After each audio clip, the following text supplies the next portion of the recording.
So we finally have actual election results from the state of New Hampshire. They are clear and they are authoritative and they are a little bit complicated. Hello, America. We are here to stay. Our campaign is built for the long haul. We're going to Nevada. We're going to South Carolina. We're going to win those states as well. Bernie Sanders has won the state by a little bit. Two other candidates who had quite a strong night, Pete Buttigieg and Amy Klobuchar. Not such a good night for Joe Biden or for Elizabeth Warren or for anybody else. New Hampshire. New Hampshire. New Hampshire. You all appear in New Hampshire.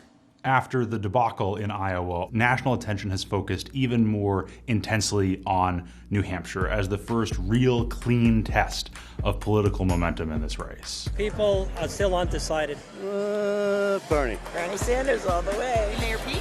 Amy Klobuchar. Oh, Joe Biden. I'll just probably decide Tuesday, 5 minutes before I go in to vote. New Hampshire is a classic swing state. Ronald Reagan is the winner in the state of New Hampshire. Bill Clinton won it. It's neck and neck. New Hampshire goes to Obama.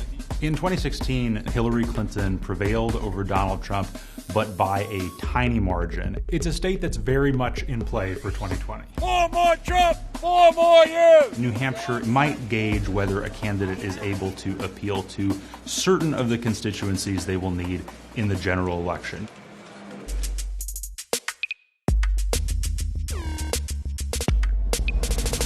We have seen over the last week a real rivalry emerge between Bernie Sanders and Pete Buttigieg. Hot, fresh, and vegan. Get your Bernie on a stick. New Hampshire is really home turf for Bernie Sanders. He comes from right next door in Vermont, and he also drew strong support, as he did in 2016, from younger voters and more liberal voters. Young voters want Bernie because he's fighting for their future.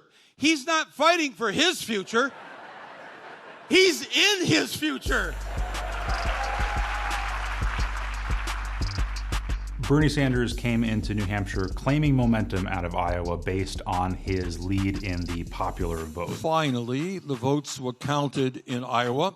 Took them a little while. We won the vote by 6,000 votes.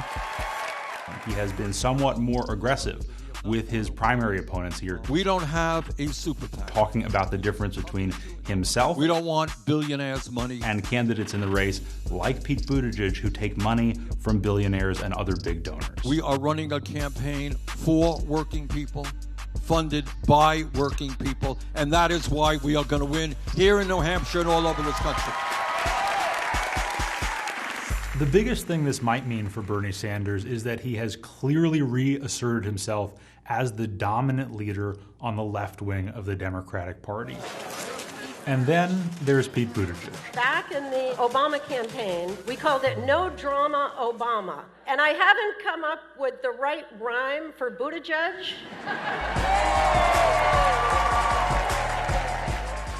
Pete Buttigieg has claimed among the moderate candidates a sense of momentum in New Hampshire that other folks were not able to take. We can't risk dividing Americans further. The idea that you've either got to be for a revolution or you got to be for the status quo leaves most of us out. His message here has been pretty similar to his message in Iowa, but really focused on the idea that he's the candidate who can win crossover support in the general election. We need a politics that brings all of us in because all of us need a new and better president. After finishing at the top in both Iowa and New Hampshire, Buttigieg now has a tremendous opportunity to put himself forward at the national level as the leader of moderate Democrats. The word that Amy Klobuchar's supporters are using to describe what happened here is clementum. She came to New Hampshire after a 5th place finish in Iowa without a whole lot of wind in her sails. It's been funny suddenly seeing media come to all of our events. Things just turned around for her dramatically. If Klobuchar had not finished so strong in New Hampshire, it might have been the end of her campaign. If you are tired of the extremes in our politics, and you are tired of the noise and the nonsense, you have a home with me. She gets the chance to fight onward to Nevada and South Carolina and Super Tuesday.